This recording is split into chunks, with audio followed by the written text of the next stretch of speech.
Hello, everybody. This is Chuck Snow bringing you the Rates and Lanes podcast, one of the longest running trucking podcasts out there, with your host, Rico Muhammad, and me, the co-host, Chuck Snow.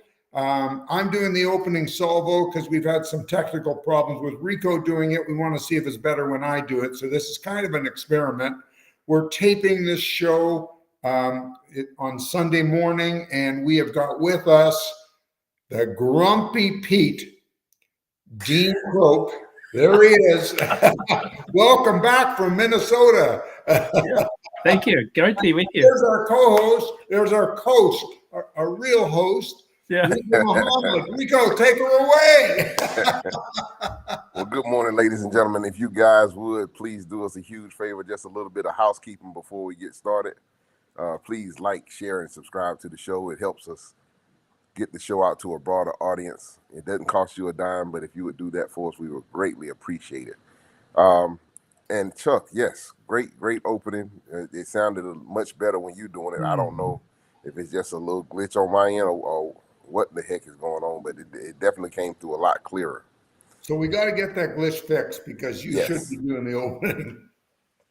And good morning, Dean. Great to have you on the show today. Looking forward to a spirited discussion this morning because, man, oh man, do we got a lot of stuff that we can talk about. Oh. Yeah, it's truck show season. Some mixed signals in the freight market, still moving sideways. Some good news. The market's kind of stuck. It's not going anywhere. That is good news. No, that's great news. Well, so it's a really good point because I think that's what I was going to kind of land with at the end of a lot of bad news, and that was that it's not getting any worse, but it's not getting any better. And I was at a conference. I was at the Cottingham Butler conference in Chicago this week, Chuck, and Anthony Smith, the ex-chief economist at FreightWaves, who was one of the market analysts with me, Anthony Smith and I opened the conference. First time we'd been back together since we were both at FreightWaves. And we had about 600 people in the audience. So it was a big conference of carriers. And of course, everybody's looking for answers. So Anthony and I led the conference off in Schaumburg on Wednesday. And I said, I'm not going to BS anybody. I said, we have no idea where this market's going. And anybody that sits here and tells you they know where this freight market's going is not being honest with you because we don't have a clue. And I don't think any market economist knows where this market's going because no shipper knows where they're going because they have no idea how to plan for where tariffs might put their supply chain or where their supply chain is going to come from. But I said the market is essentially stuck because we don't know where demand is going to come from. And that's the real problem. But I said when you look at rates, when I look at new rates that carriers are negotiating, so I'm talking dry van, when I look at dry van rates, that carriers are negotiating with shippers, they're not dropping, which is really good news. They've essentially been flat for about 12 months. So you sort of your comment was they're not dropping, which is great news, and I think that is really good news. But Chuck, they're not dropping because carriers have been able to negotiate. I guess they're negotiating better. They're reducing their fleet counts. There isn't more loads.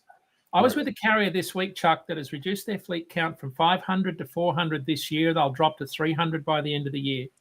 So they're not getting more loads. The way they're holding rates is by reducing their fleet counts.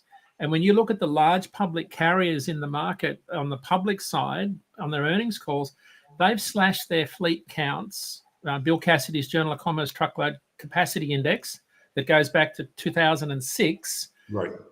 That index, it peaked in 2000 and during the pandemic at 93.2%. That index, which is the average of all the trucks on the road at the end of each quarter, has been dropping for the last 3 years. So they've been slashing the number of trucks they've got on the road for 3 years.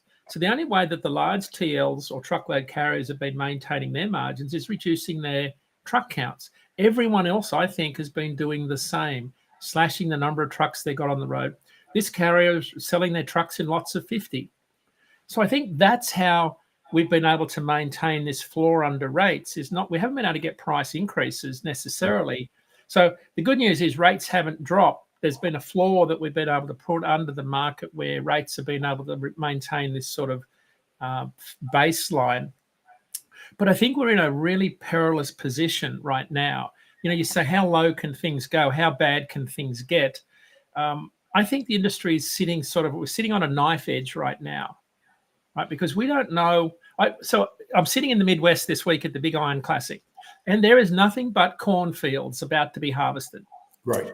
And I'm watching the news. I'm watching China, Russia, India meet in Beijing this week. It's the start of harvest season, and China hasn't purchased 1 ton of soybeans, and they're buying it from other countries. So you're a farmer in the Midwest, and China has not decided to buy any of your soybeans. So think about the impact of that. So we know commodity prices are dropping. So if there's a massive impact on exports of pork from the Midwest, of exports of things like soybeans, what does that do for machinery haulers, for people that move empty containers to the Midwest, dray haulers from anywhere? So this is a really big deal, and I don't know that it's getting much attention, the export side of things, because imports get a really big share of the news media cycles because it's all about retail shopping. But a lot of freight here, if you think about, I was doing some research on this, and import exports account for about 12% of freight tonnage, right? Of which about 5 to 6 is exports. So it's not the total market, but 5 to 6% of total tonnage, that's a decent amount, but it's not going to move the needle like the whole freight market needle. Right. Man, that's you add that part, and then you add single family housing that's down, and then you add machinery that's down, and then you add aluminum and steel that's down cross border, and then and you add, I could go on to the Ozempic effect where you've got 2% fewer loads of food and bev moving. Yes. You go across the board, and all I see is less freight moving. I see fewer new trucks ordered, and I see more people selling trucks. And then, heck, in the background, we've got all of these stories of all of these trucks that are apparently running where drivers don't have licenses. And I've been one of the ones saying, I'm not sure the numbers are real, but I don't know.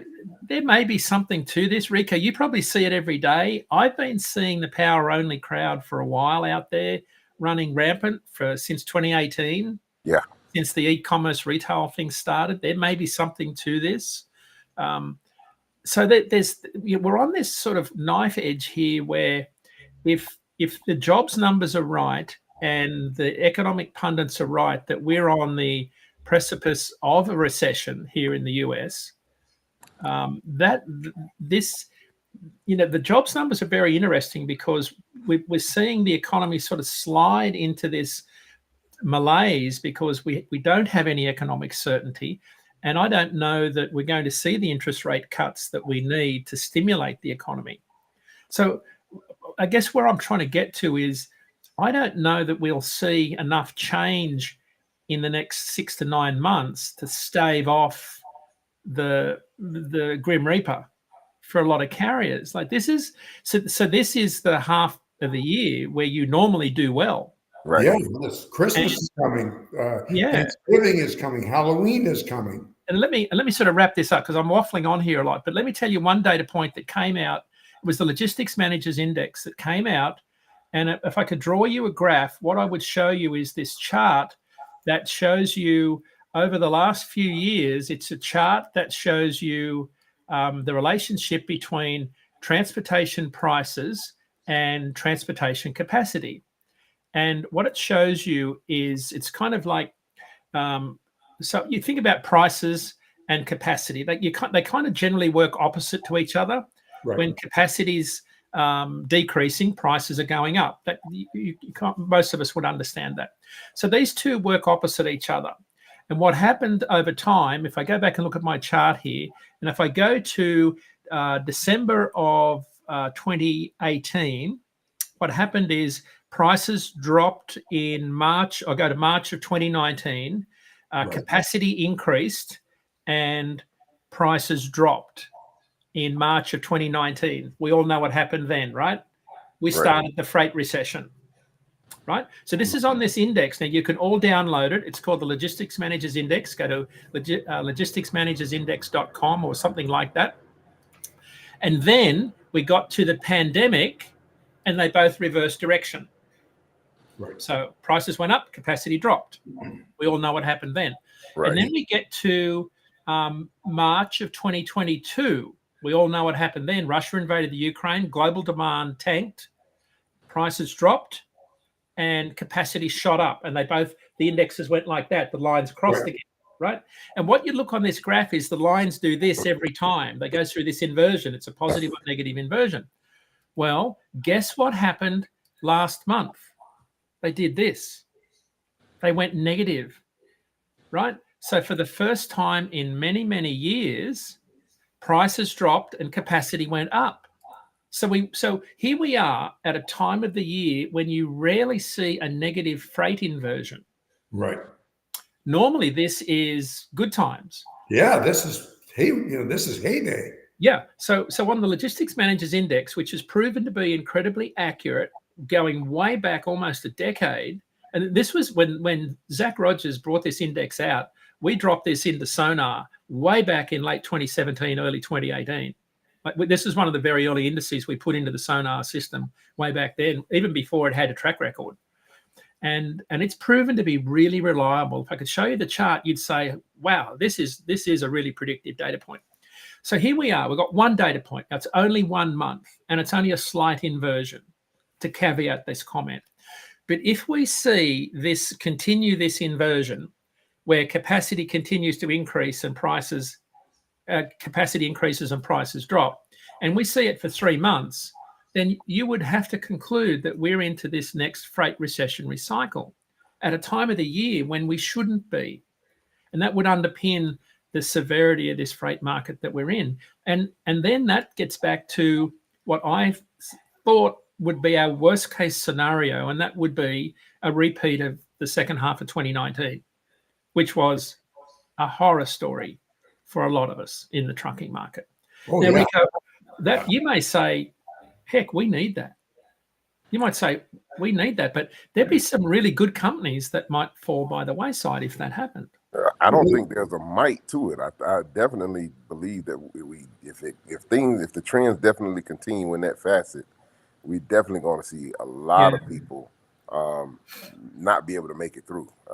Big companies, small companies alike.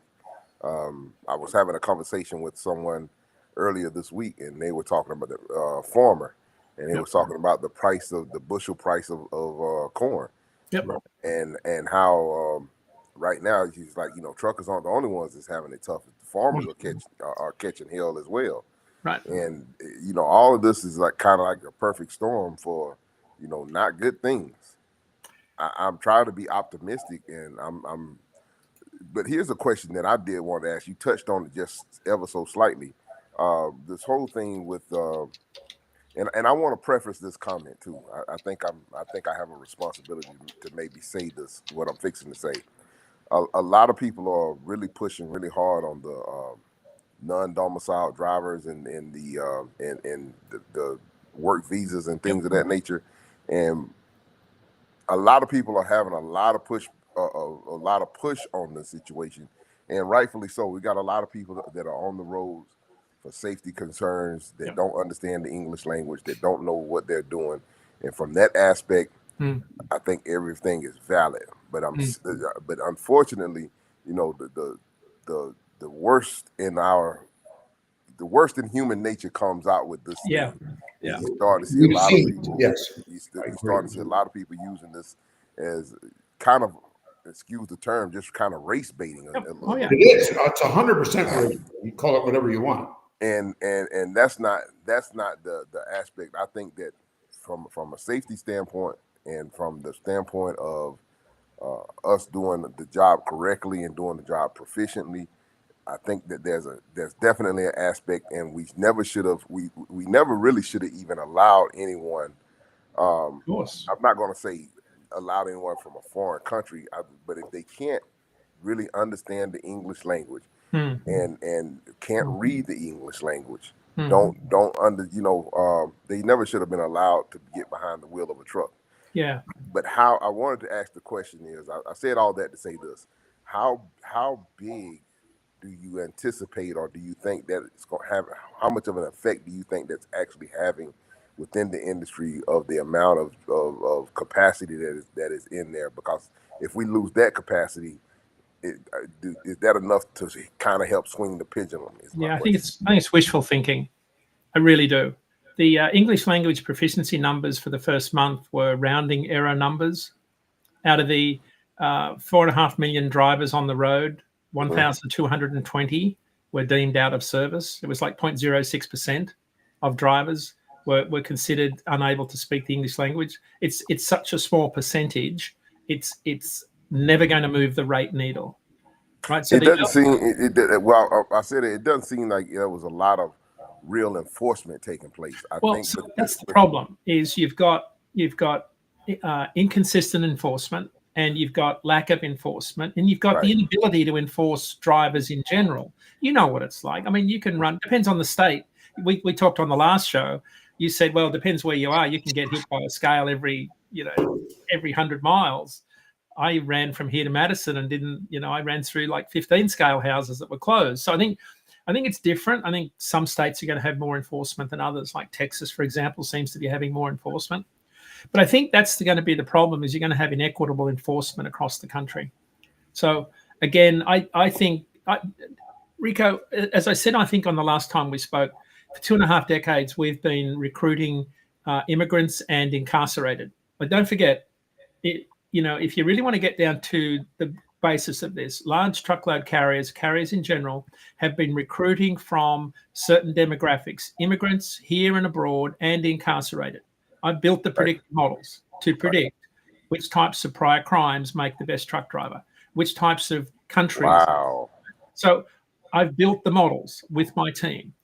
And so, so we've actively targeted minority groups for 2.5 decades that I've been here. So guess what we've now got on our highways? A lot of people that are multi-generational truckers. So no surprise, English isn't their first language. Right. No surprise. It just turns out they're not the right color. Really? Come on, people.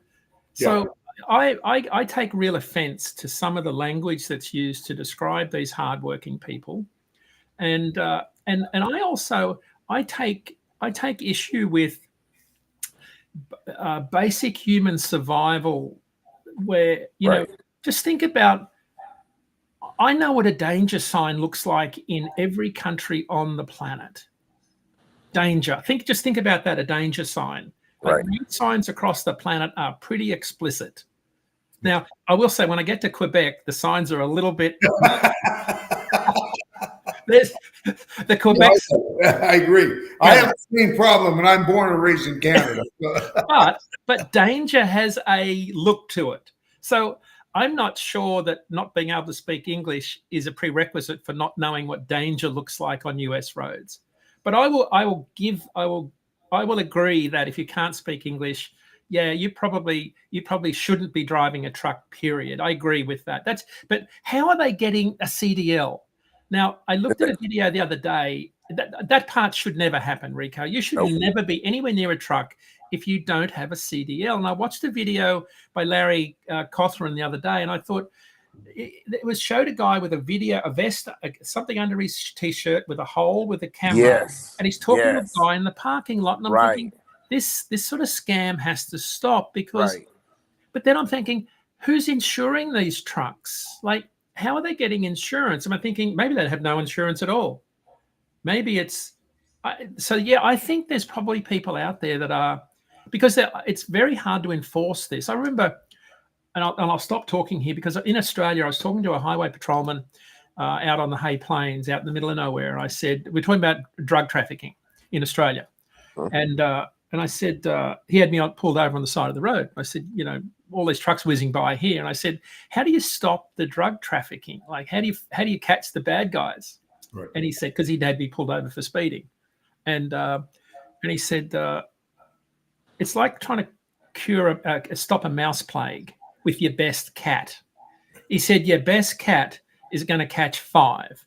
He's going to have one rat under each foot, and he's going to sit on one. That's the best he's going to do, and the rest are going to whiz by. And he says, so that's what enforcement's like when it comes to this kind of thing. We just can't stop it. And I think that's what we're dealing with here, because when you go out on the interstate and you see, you sit out on some of those major interstates where you're talking thousands of truck every hour.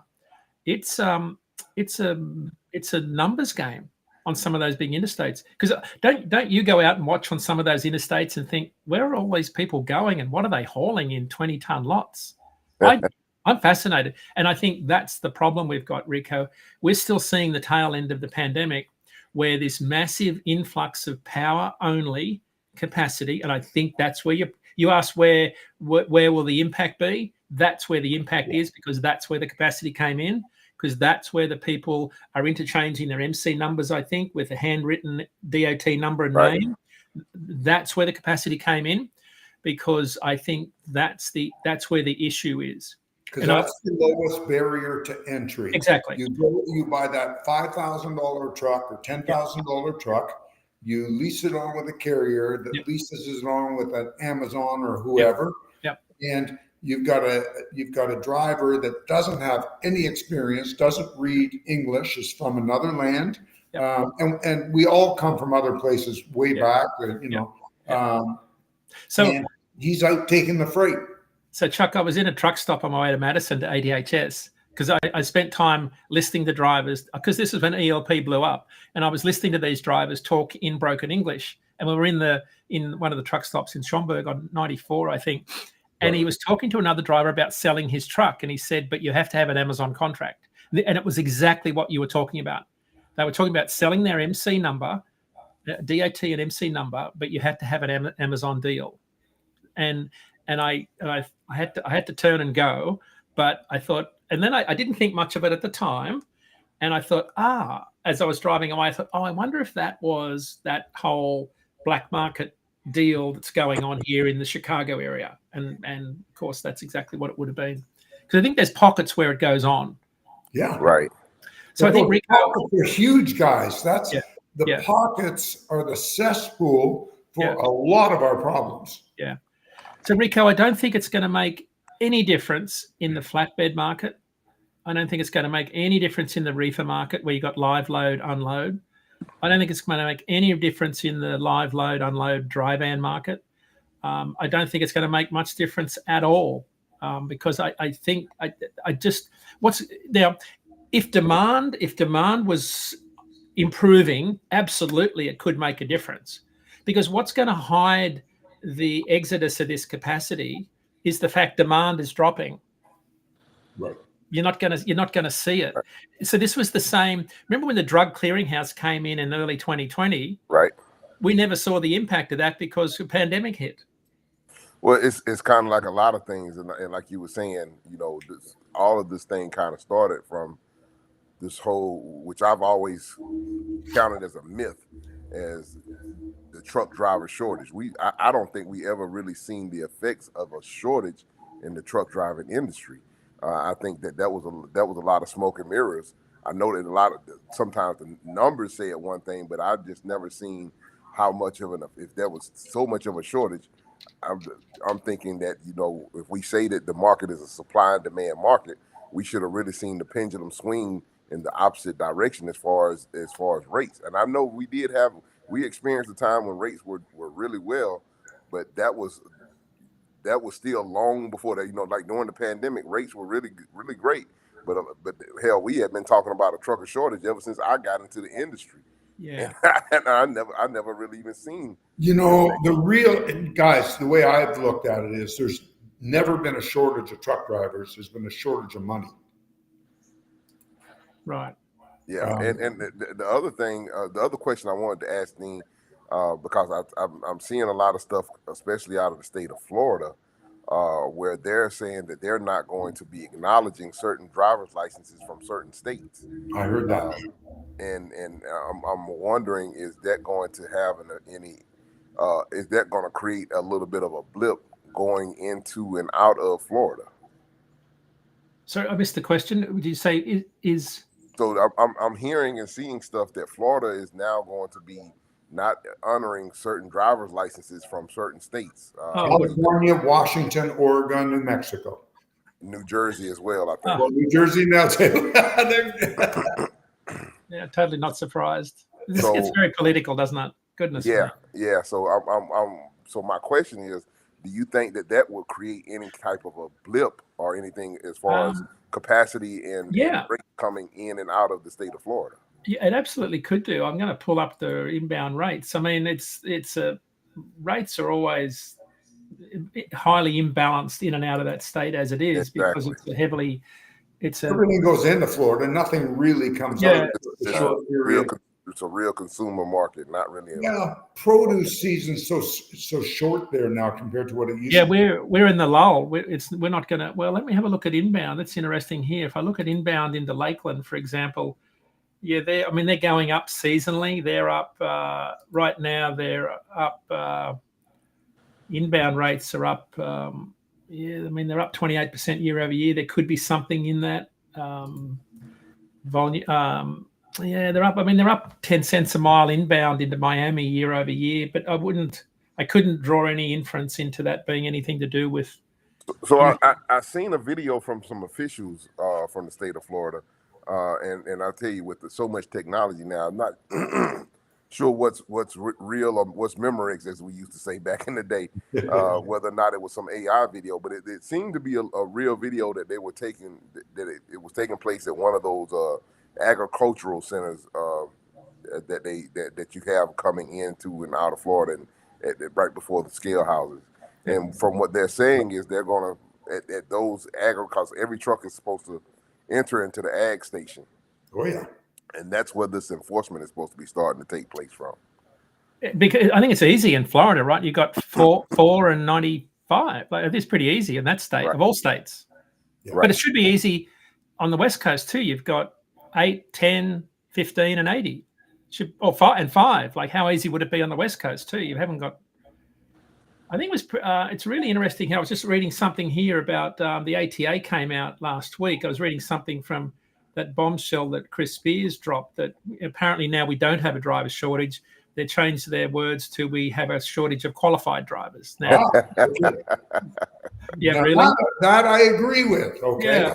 That's been the case all along. But here's the problem. Here's the problem with the policy position of a driver shortage, which we've always called BS on for all these years. Think about the devastation and harm that's done to the industry because of the churn.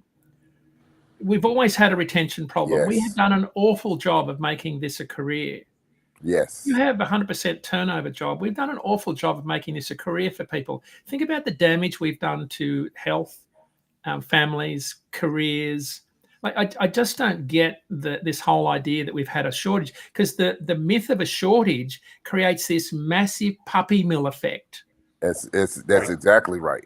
And it unfortunately, man, they say crap travels downhill, and unfortunately, the driver at the end of the supply chain is the one that catches crap on both ends, because a lot of times especially if you're a refrigerated driver, you sit at docks loading, right? And they hold you mercilessly. You can sit at a dock 6, 7, 8 hours, 10, 12 hours, and without any compensation. That's to get loaded, and then you run into the same situation trying to get unloaded. And they've gotten to the point now where a lot of times, I was having a conversation with some other owner operators. Some of these places, they will charge you a late fee. If you're 30 minutes late, they will charge you $220 some odd because you're late. You're running late, and they want that money in the form of a com check, and they need and you have to pay that before you even get loaded or unloaded. But there's no balance to the situation to where when they hold you like that, it's just, oh well, it's you just have to grin and bear it and take it. And I mean that has a real effect if you're already running rates that are really not getting the best rates, and then you run into a situation where that money's coming out of the carrier's pocket, not the broker or anybody else. The carrier's having a bad at cost, and that further drops the rate even further than what they really got. It's a vicious cycle that like I say, it's really, you're really going to end up pushing. You got everything. We talk about all type of fatigue. You're gonna have a lot of carrier fatigue out here. Rico, have you seen, have you, either of you gentlemen, seen a case where we've had it where the driver can't get into the facility? They won't let him through the gate. He's parked on the street. He finally is let into the gate. He's told, go door number 4, and goes to door number 4, and the receiver says, you're a half hour late. Yep. Well, I was on the street. I don't care. You don't. Your time doesn't start until you get to my window. You got it. Rico, here's the problem when things get quiet like this. This is devastating for drivers. The mental impact on drivers of this in times like this is the mental health aspect of this is underreported and devastating. Because as truckers, we don't talk about the mental health aspect of this industry, but this grinds people down. Oh, and if you follow people on threads, and I sent a thread around internally of a guy I follow that works for a refrigerated carrier in Wisconsin, and he kind of opened up about it last weekend, because I said to all of my people internally, spare a thought for all of our carriers this week, as in last week, because long weekends are awful for carriers. They lose a day's revenue. And if you're stuck under a load for 3 days in a truck stop, it is horrendous. You're burning a hole in your pocket and you can't move. And it is awful sitting there thinking. You're in a 10-foot square box and you are losing your mind. And he made 4 or 5 posts about how lonely he was. And it was awful. And normally he's pretty upbeat. And I sent the copies of these a screenshot of his pictures. And I said, this is what life's like. I said, this guy normally doesn't open up, and most drivers don't normally open up. And then to your point, he said I had to switch to PC mode because he couldn't find a parking spot in between. He had to drive 30 to 40 miles out of his way because they didn't have a parking spot at the shipper. To your point, Chuck.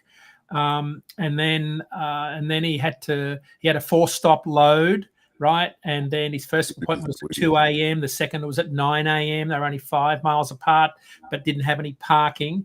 And then I'll wrap this thought up with this last point. And it is this.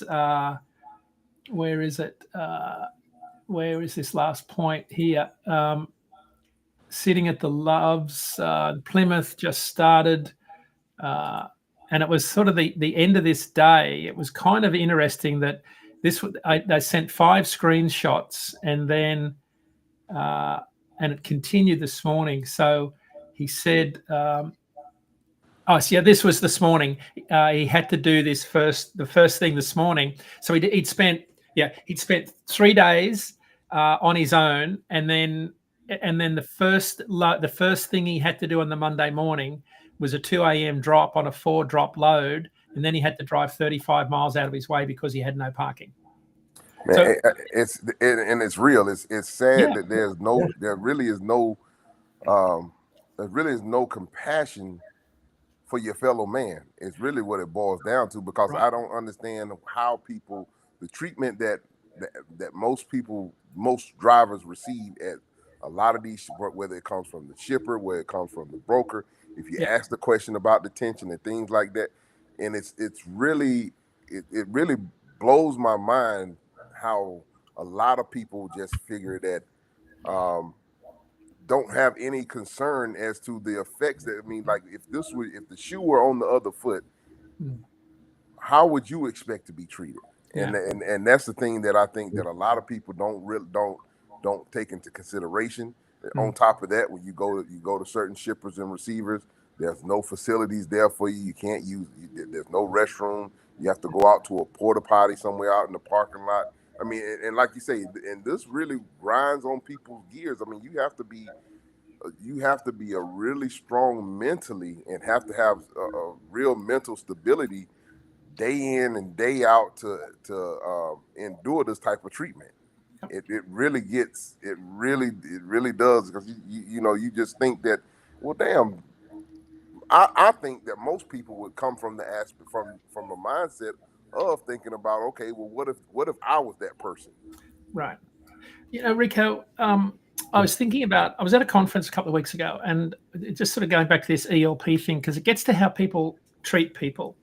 And this lady made a comment, because the question always comes up about English language proficiency, because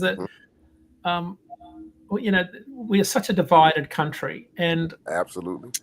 and this person said, and I said, I don't buy this whole idea that people don't understand and can't speak English to be able to get by, and so the whole idea of and this person sort of muttered under the breath, oh, they can't speak English. And this was a shipper, and I said, yeah, I have to use translation apps. Yep. I said, I do. And I said, let me explain to you that I said, so a bill of lading in this country is called a manifest everywhere else. So if you're new to this country and the word says bill of lading, you might not know what that means. Right. Nothing to do with CDL license. That's just basic commerce. If the bill of lading says slide your tandems to the back, every other country, that's your bogies. If it says tractor, that will be your prime mover, right? If it says tractor, that would be your prime mover, or lorry everywhere else. So I said that words mean something very different in almost every other country to US commerce. It doesn't mean you can't communicate, you can't speak, you're a bad person, you can't drive. It just means US English is very different. Take it from someone who speaks Australian English. It's very different. It doesn't mean I'm a bad person, I can't speak. I'm an immigrant in this country. I feel it very differently. I've struggled with this for 25 years. I've had to look up words here for 25 years, because when people in business go to college here, they use very different words. Right. One of the words here I used to hear all the time here was I can't even say it. What is it, Chuck? Bifurcation? Which one? Bifurcated means split. Okay. So people would use the word bifurcated, which means split, two different things. It was a bifurcated market, which means two different markets. Okay. And I would think, what's bifurcated? We never heard that word in Australia. Right. So my point is that if you're an immigrant to this country and you've been recruited by a large truckload carrier, of which there were thousands of Australians recruited in the early 2000s, and you come to this country, you would have had to have used some sort of a translation app to understand what the heck shippers were talking about. But you see the pictures of immigrant drivers with a translation app at a intolerant shipper where a sign says, you can't use our bathrooms, or the average wait time is 8 hours. Yes, and I've got the pictures. I've got the receipts. You want to talk about disrespect for my time. Right. And then they've got the audacity to post that and say, look at these people, they can't speak English. Right. There's a lot more that goes on in the background. So I think we've become very intolerant. And I was talking to Mike Gaffin yesterday. We was talking about sundown towns. And I said, what the heck are you talking about? And he said, yeah, there's sundown towns in the southern part of the country where you cannot be if you're of a certain color. And I said, stop, you can't be serious. True story. So, and I thought, this is such a sad state of affairs where we become so intolerant of people that are different. And I made a post the other day about this, and I said to someone, this was in this whole ELP, because I tend not to share my opinion because I've got so many different hats I've got to wear on social media and DAT. So I can't have an opinion too much. But I said, when I first moved here, my accent was an asset. Now it's a curse. Because I'm immediately cast as someone that's not from here. And therefore, to the racist, I shouldn't be here. And I say that because I've been told to go back where I came from. Well, you might say that's BS. I'm telling you, in the area that I live, it's highly probable in the Northeast. Yeah, and unfortunately, so you're in the Boston area, right? Yeah. No. Unfortunately, one Boston is well known as far as being it's a upper metropolitan city, but that's also a very well known. They have a very known racial. Absolutely. Oh, that old Irish hatred, that You got it, Rico. I remember spending a night in a rooming house because that's all I could find. There was a bad storm coming up, and it was such a bad area, just a suburb of Boston, that I wouldn't even leave my room that night for dinner. It was too scary out there. I just waited till daybreak and then got the hell out of there to the airport.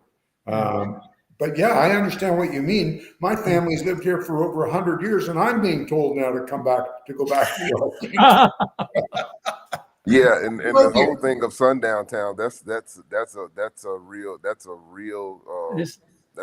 thing that we face. A lot of times you find that in a lot of places. There's a real thing going on right now. A lot of people are talking about as far as Texas and North Carolina is concerned. I don't know. There was a video floating around for a guy at a trash facility or something like that, and they were trying to turn his truck over, or they did turn his truck over. And it's a video floating around on social media right now with the situation where a guy he ran out of his truck and jumped into a co-worker's truck, and she got distraught because they both were black, and everyone on the trash crew were a bunch of white males, and they ran up to him, and she was like, "Look, I need to make it back home to my family. I need you to get out of my truck." Never got it's really kind of a cliffhanger because still trying to find out exactly what took place and what happened there. But this whole thing of the way that this country has been being put, we're being pushed into different sectors. Yes. And we're being pushed into those sectors, and it's very sad. We're getting more and more divided, and we're not having there's no real sense of civility anymore, and even just having doing the right thing. It's like everybody's being kind of, these different dog whistles are going off, and people are like I say, there seems to be no compassion for your fellow man at all anymore. No, and it's just complete intolerance. And so, like I say, it definitely brews. And we're saying all that to talk about the whole mental health aspect. It definitely is a perfect storm to kind of to all this stuff is coming to a head, and that's why that churn that you spoke of. A lot of people why am I risking life and my health and my mental stability for this type of treatment? And at one point in time, you could say, well, the money will justify it, but now the money isn't even to the point to where you got real justification for it. So it's there's no reason, and that's why that's why we're getting people from other countries who will do the work that nobody else wants to, because it's become such a horrible job. Number one, it's a much more dangerous job in 2025 than it was in 1974. And if you boys came into my warehouse and I showed you the trucks from 1954 to 1989, with most of them don't have power steering, most of them don't have automatic transmissions, most of them don't have none of them have any sort of collision avoidance, disc brakes. I can go right down the list, but those trucks, and some of them don't have seat belts, okay? None of them have padded dashes. I can go right down the list. These trucks in their day, when they were used off the line, were a hell of a lot safer than a brand new 2025, whatever brand you want to throw at me, with all the creature comforts and safety built in, safety features. The trucks today, because of the situation on the road, it's more dangerous. Yeah. So I was talking to, I was listening to a couple of owner operators talk at the Big Iron Classic, and here's the problem: they tend to get wrapped up in they major in minor things, right? To use an academic term. Right. And I think a lot of truckers do that as a way to blame others. They adopt this victim mentality, and so they're talking about, and I won't use this racist term to describe the Punjab Sikh drivers, who I love dearly, because I think, I actually, I've got some really good friends that are Punjab Sikh drivers, and we had some really good friends in Australia, and they were saying some vile things about them, and this went on for about 10 minutes, and they're talking between golf carts, which is what people do at truck shows. And I'm standing there with some other owner operators in front of some really cool trucks, and you can picture it at a truck show. And I'm in the back. I just finished my weekly report, and I've studied the data, and I'm thinking about all the things that we're talking about here today, about how bad the economy is going and where rates are going, and what's not happening. And I'm thinking, you are so talking about the wrong things. You are focused on things, A, you have no control over, and B, will make absolutely no difference to your life. Right. Will make no difference whatsoever. And C, you own your own equipment, and you own 2 trucks, and you drive one in the winter and you park it during the rest of the year. Stop it. Like, stop this. I felt like saying that. And I thought, no, you cannot say that, because that it'll make no difference. You'll just make things worse. But they focus on the wrong things as drivers, because you always should focus on the things you can control. But as an industry, we tend to focus on the things that we need somebody to blame. It's got to be. We kind of tend to blame everybody else, and I get that. We need to find someone to point the finger at. Yeah, but that's what we do as an industry. We tend to look for others to blame, because we are. You started at the start of the show. We're the bottom of the totem pole, and because demand for trucking is derived from another transaction we have no control over, people making and buying things. Demand is always derived from a transaction we can't influence. We like to think we can with a nice fast truck, but no, we're always the byproduct of another transaction. And the rate and the service is it. And unfortunately, since ELDs, time becomes another factor, and time is what erodes your profitability, because the rate per mile becomes detrimental to you if you're under a load for too long. So yeah, that's sort of, we're in a really dire situation here. I hope it does come to pass where we get through all of this unscathed, Rico. But I think you started the show by sort of talking about I feel like we do need a real sorting out here, that we have to get to a sort of a cleaning out phase here. We do. So I've been. Go ahead, Chuck. No, you go ahead. I'll come in after you finish your point. I just want to say, I was born into a time here when it was highly regulated. I got into the industry not through the regulated side, but through the gypsy side. I saw the problems with regulation. But we wanted deregulation, but not to the extent that we got it. It was we wanted some form of there had to be some steps to get into the industry, not a free-for-all where anybody at all could get in. Just something, a knowledge of safety, a knowledge of anything. Not just, I'm waking up one morning, I don't know what a truck is, but I'm going in the trucking business. So at least some basic knowledge, at least that. There had to be some sort of barrier to entry, which we have nothing of. Where I live right now, in the province of Ontario in Canada, it is much easier to get a trucking license than it is a hunting license. And I've said that all along. That has not changed, okay? A trucking license and a fishing license is about the same amount of effort, which is none. And that's not right, because you're taking a big responsibility on.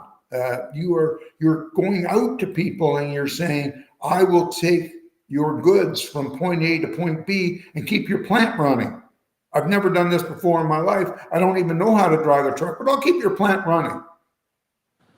And I'll keep the people along the way safe and out of harm's way with my driver or my driving ability. And we don't have that. Anybody can get a trucking license now. Yeah. What I was going to say, Dean, and I'm looking at the time, and we're getting to that about 10 minutes left. I like to always try to see where's there a silver lining. I know you spoke earlier about not really sure about how things may turn out with as far as how the rate is moving, the freight is moving right now. I'm thinking just I don't know, maybe my optimism. I'm thinking that maybe we might start to see somewhat of a turn for the better the second quarter of next year. Yep. I'm thinking that may give shippers and manufacturers enough time. Well, I'm saying shippers, but it may give manufacturers and companies enough time to kind of get an idea and get more familiar with this brave new world as far as the tariffs and everything is concerned, because that is driving. I understand that's driving a lot of stuff as far as what raw goods they're ordering and things of that nature, and so that's having an effect as far as inventory and things of that nature. So I'm anticipating that that may give people enough time and kind of figure out where they need to be as far as supplying their supply chain, and that may give us some sense of stability come the second quarter. Now, the caveat about that whole thing is how many people are we going to lose from now until that time transition takes place? How many people survive to get there?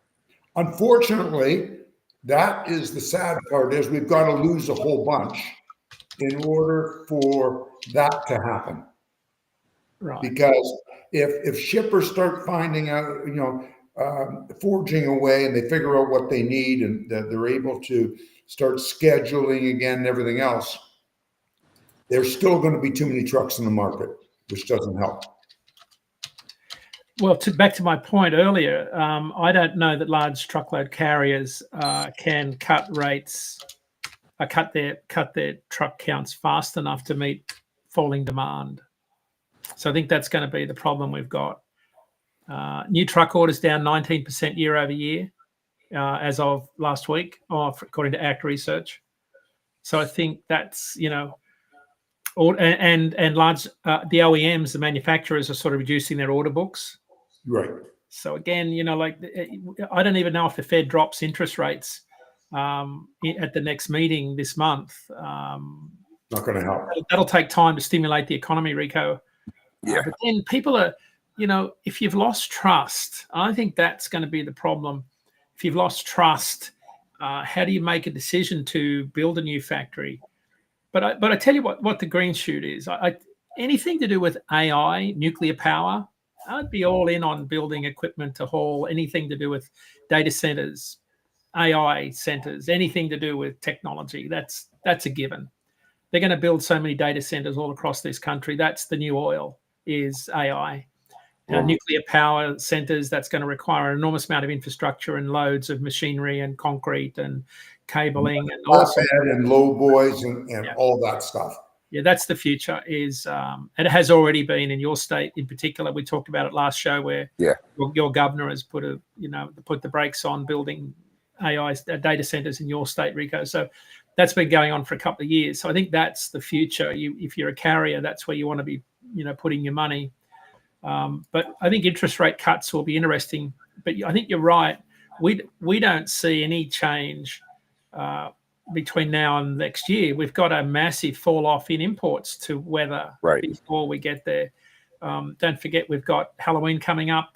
That retail season will be a speed bump at best, because a lot of that import stock has already been imported in the first half of this year. Right. So that freight's essentially been moved. There will be some final mile movement of that inventory from warehouses to the end consumer points in the supply chain. So there's so many uncertainties sitting out there that it's hard to say what the freight market's going to look like before we get into next year, because we've just got to have we need more certainty about where the trade war is going to land, and nobody knows as we sit here in September. And real quickly, Dean, I don't know if we got a chance to talk about this the last time that you were on, but two things that kind of pricked my conscience when you were speaking there.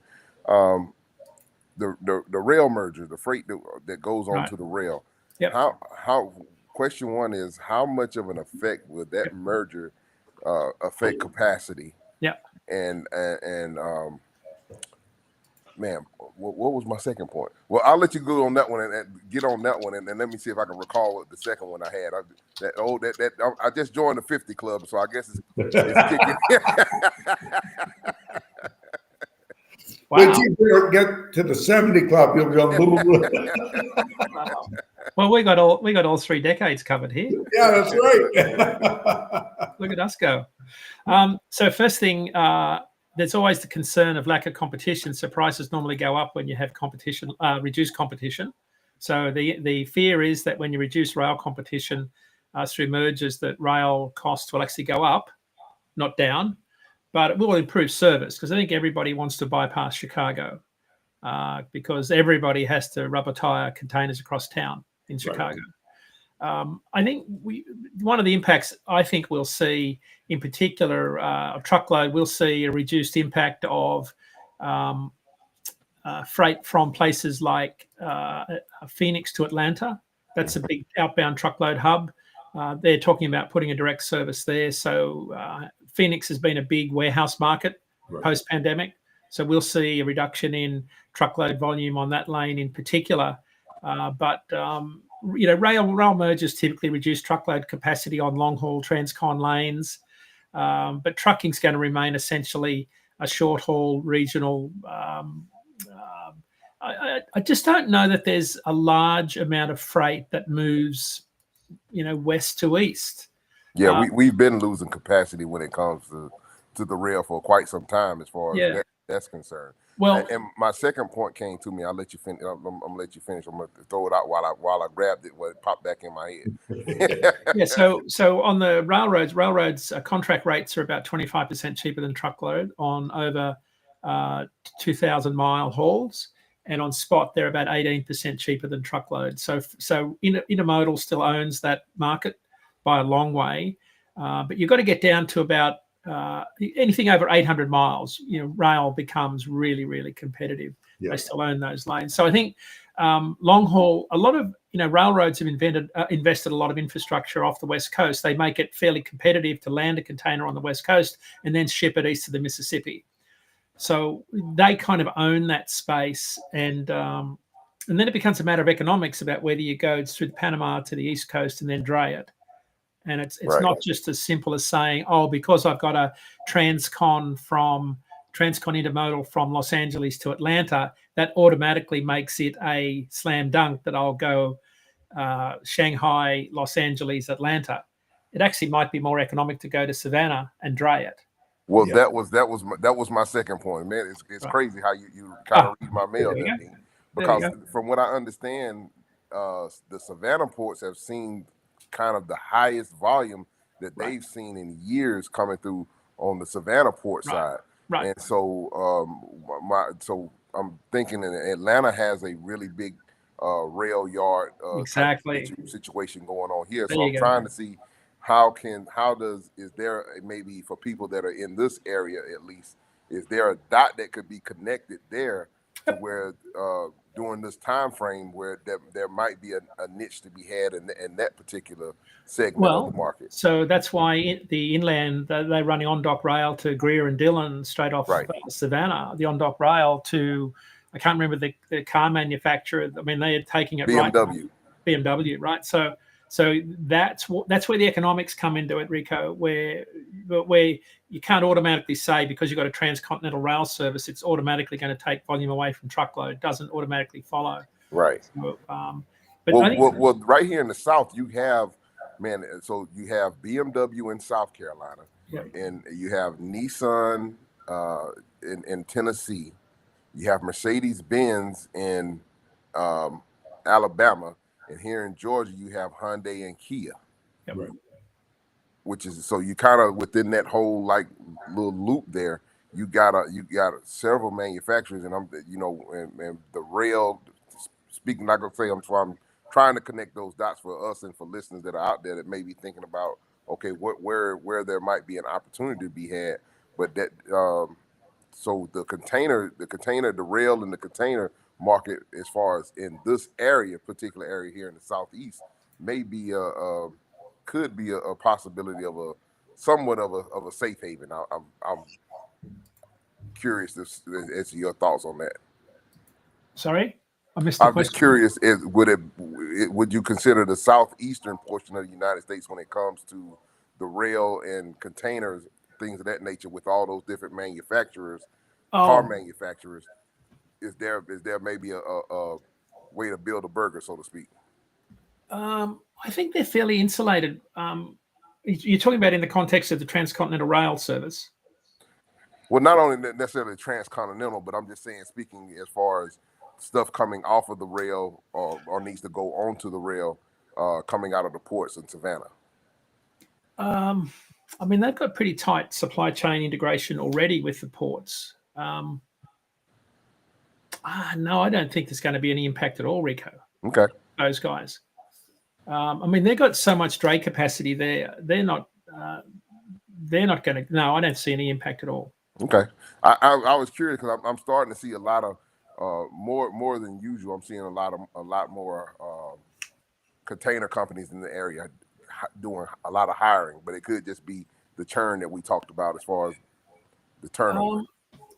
Yeah, I mean, you will see. So like Nashville, Kansas City, Memphis, there's going to be some impact of railroad volume changes there. So maybe some of the hiring could be because there's a shift in volume, more volume coming into some of those ports from the West Coast. So that may be something we've got to watch if they're hiring more in those areas. But I wouldn't have thought people would be hiring more.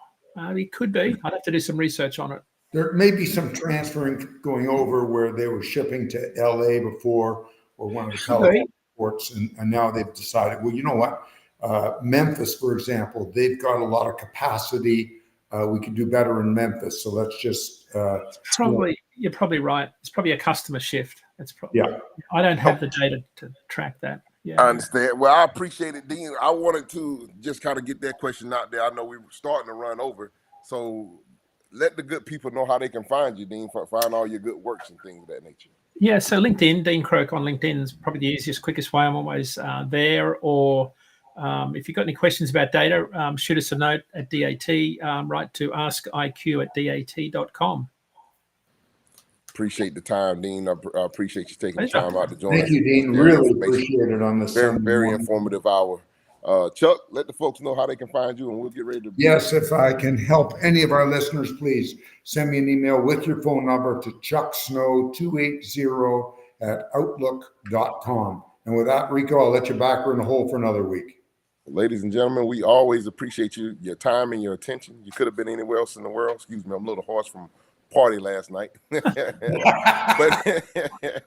you took some time to hang out with us, and we're always eternally grateful for you guys doing so. So if you guys would, please, we want you guys to stay safe out there, stay healthy, keep it in between the mustard and the mayonnaise. God willing, we'll talk at your same time, same place next week. Appreciate it again, Dean. You're welcome, guys. Thanks for having me. Flip-flop. Thanks, Dean. God bless.